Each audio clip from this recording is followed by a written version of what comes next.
Continuidade ao vídeo anterior, nós vamos falar um pouco sobre substâncias puras e misturas. Aqueles gráficos que eu representei sobre aqueles patamares serem retinhos, aquilo é gráfico específico de uma substância pura. E a gente vai ver a diferença agora de uma substância pura para uma mistura. A substância pura, ela tem composição fixa e ela tem propriedades definidas. O que é a composição fixa? Por exemplo, se eu pegar um copo com água, eu vou ter apenas moléculas de água ali presentes. Eu não tenho mais nada misturado ali. Por exemplo, água destilada. Água destilada, eu vou ter apenas moléculas H2O dentro daquele copo. Se eu pego uma água da torneira, ela vai ter água, ela vai ter sais minerais, cloro, ela vai ter várias coisas misturadas. Aí ela deixa de ser uma substância pura e passa a ser uma mistura, tá? Então, a substância pura, ela tem composição fixa, é apenas um tipo de molécula ali na extensão toda da substância e propriedades definidas. As propriedades de temperatura de fusão e ebulição, por exemplo, para a água ser 0 graus Celsius e 100 graus Celsius, é se a água for pura. Se ela estiver misturada com alguma coisa, aí muda um pouquinho. Já a mistura, eu tenho duas ou mais substâncias puras juntas. Então, vamos supor, eu tenho a água destilada, né, a água que é somente moléculas H2O, e vou juntar com o sal. O sal NaCl também é uma substância pura. Se eu pego essas duas substâncias e junto, as duas vão formar uma mistura, porque agora elas vão estar juntas, ali misturadas. As propriedades, elas são variáveis.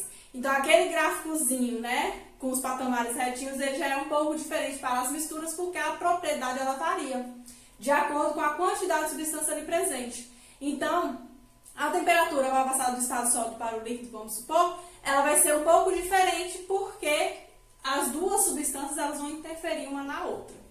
Nessas misturas, eu vou ter misturas homogêneas ou misturas heterogêneas. As misturas homogêneas são misturas com apenas uma fase. Uma fase, o que significa isso? Quando eu pego água e sal e misturo, eu consigo ver apenas uma coisa em toda a sua extensão. Então, eu não consigo ver a diferença entre sal e água. Isso é uma fase. E heterogêneas, eu tenho duas ou mais fases. Então, um exemplo, quando eu misturo água e óleo, eu tenho no mesmo recipiente água e óleo, só que na verdade eu consigo ver onde tem a água e onde tem o óleo. Então, ali eu tenho uma mistura heterogênea, que na verdade são componentes que eles não se misturam completamente. Se eles não se misturam completamente, eles vão formar misturas heterogêneas. Essas misturas heterogêneas, tanto a homogênea quanto a heterogênea, podem ser sólidas ou líquidas. As gasosas, elas são apenas misturas homogêneas, porque os gases, eles se misturam completamente em qualquer proporção. Mas as heterogêneas eu tenho sólidas e líquidas. Então, um exemplo de mistura homogênea, eu tenho o latão, o aço inox, é uma mistura sólida e homogênea. Eu tenho água com sal, água com álcool. Eu tenho também aqui nas misturas homogêneas o ar, né, uma mistura gasosa. Nas heterogêneas eu tenho água e óleo com uma mistura líquida. Eu tenho também o sangue, o leite, são todas misturas heterogêneas, porque a gente consegue verificar onde tem gordura e onde é água. Nas misturas heterogêneas sólidas eu tenho o granito, que é uma mistura de várias pedras, e a gente consegue ver a diferença de pelas cores, né, das pedras. Então, é uma mistura heterogênea. Nessas misturas, nós temos a quantidade de componentes e a quantidade de fases, que uma coisa é diferente da outra. Componentes é o que compõe a nossa mistura. Fase é o que a gente consegue ver. Então, aqui no exemplo, por exemplo, água, álcool e ferro. A água, ela se mistura com o álcool. Então, vai formar uma fase aqui. E o ferro, ele não vai se misturar nem com água e nem com álcool. Então, o que acontece?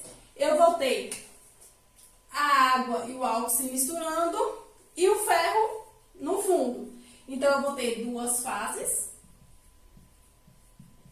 Mas quantos componentes eu tenho aqui? Eu tenho o componente da água, eu tenho o componente álcool e eu tenho o componente ferro. Então, eu tenho 3 componentes. substâncias, é a mesma coisa, componentes e substâncias. Água salgada e gelo. A água salgada é a água mais sal, eles se misturam, então formam uma fase. O gelo, eu tenho uma outra fase, então aqui eu tenho também duas fases. É uma mistura heterogênea. Mas o que acontece? Quantos componentes eu tenho aqui? Eu tenho a água e eu tenho o sal que está dissolvido na água, 2 componentes. O gelo é a água, só que está sólido. Então, vai ser a mesma coisa da água. Então, aqui nós também temos 2 componentes. E a água líquida e gelo? A água líquida e gelo é a mesma substância, é tudo água. Só que estão em estados físicos diferentes. Então, eu vou ter 2 fases, porque eu consigo ver a fase da água e a fase do gelo. Então, aqui eu tenho 2 fases e um componente. 2 fases e um componente. Então, aqui eu também tenho um sistema heterogêneo. Aqui eu já não posso falar que é uma mistura, porque aqui eu só tenho uma substância, que é a água. Tanto no estado líquido como no estado sólido é água. Então, aqui eu tenho uma substância. Então, eu não posso falar que é uma mistura. Isso aqui não é mistura. Isso aqui nós vamos formar um sistema heterogêneo, porque eu vou ter 2 fases. Mas aqui eu tenho uma mistura heterogênea e aqui também uma mistura heterogênea. E agora nós vamos fazer a comparação entre as curvas de uma substância pura e de uma mistura. Então, aqui eu trouxe o gráfico da água, que a gente já tinha feito aquela hora, e da água com sal, para a gente ver a diferença. O que tem de diferente desse para este? Então, o que acontece? Na água, a gente viu, quando é uma substância pura, esses patamares aqui, ó, eles são bem definidos, porque é uma propriedade específica da água ter essas temperaturas. Então, durante a passagem do estado físico, vai ter a temperatura bem definidinha e retinha até terminar a sua passagem do estado físico. Então, do sólido para o líquido, enquanto estiver havendo a passagem do estado sólido para o líquido, a água está a 0 graus. E do líquido para o gasoso, enquanto estiver havendo essa passagem, vai estar na temperatura de 100 graus. Já na água com sal, nós temos o estado sólido, o líquido e o gasoso, certo? Só que aqui a principal diferença entre essas duas passagens de estado físico de uma substância pura para uma mistura são as temperaturas de fusão e de ebulição. Se vocês forem analisar bem, elas não estão bem definidas como aqui elas estão definidas. Aqui, quando a gente tem algo misturado, o sal vai interferir na água e a água vai interferir no sal. Então, eles interferindo um no outro, eles não vão ter suas propriedades bem definidinhas. Eles é como se entrasse um consenso para saber o que eles iriam fazer. Então, o que acontece? Aqui eu estou no estado sólido. Quando eu começo a passar para o estado líquido, eu não vou ter essa região definida.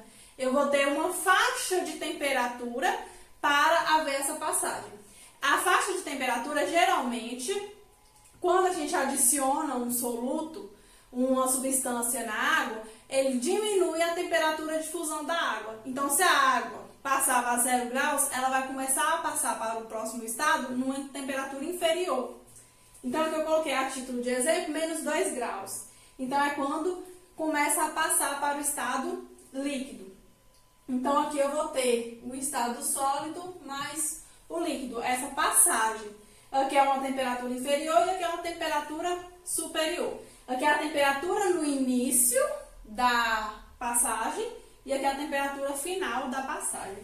Então, é uma faixa de temperatura, não tem uma temperatura específica, vai ser uma faixa de temperatura. Sendo que a adição de uma substância ela vai reduzir a sua temperatura de fusão. Aqui eu tenho a substância no estado líquido e passando para o estado gasoso vai ser a mesma coisa. Eu tenho uma faixa de temperatura. Eu tenho uma temperatura inicial e eu tenho uma temperatura final. Não vai ser definido 100 graus até ela terminar. Vai ser uma faixa. E essa faixa de temperatura ela é superior a 100 graus. Ou seja, quando a gente adicionar algo na água, ela vai aumentar sua temperatura de ebulição e diminuir sua temperatura de fusão. Quando a gente coloca a água, por exemplo, para ferver, para fazer café, e a gente já coloca o açúcar, a água ela vai entrar em ebulição, vai começar a formar aquelas bolhas no fundo do copo em uma temperatura superior a 100 graus. Se a gente coloca ela sozinha no fogo, ela vai entrar em ebulição a 100. Mas, quando a gente coloca o açúcar, ela vai aumentar a sua temperatura. O café vai ficar mais quente do que se a gente fizesse ele sem o açúcar. Então, aqui eu tenho a passagem do líquido para o gasoso. E é uma faixa de temperatura também, ela não é definida. A principal diferença entre uma substância pura e uma mistura é essa, que no caso da mistura, eu vou reduzir a temperatura de fusão e aumentar a temperatura de ebulição. Então, aqui eu vou colocar uma superior. Temperatura de ebulição, ela é superior. E a temperatura de fusão, ela é inferior. Chegamos ao final desta explicação e eu vou deixar lá no sistema as páginas que vocês vão ler e resolver do PET de vocês, tá? Lembrando que eu volto para poder resolver as questões com vocês. Mas aqui eu quero que vocês tentem fazer essas questões e qualquer dúvida vocês podem me perguntar, que eu estou pronta para poder resolver com vocês, viu? Bons estudos a todos e qualquer coisa podem me chamar.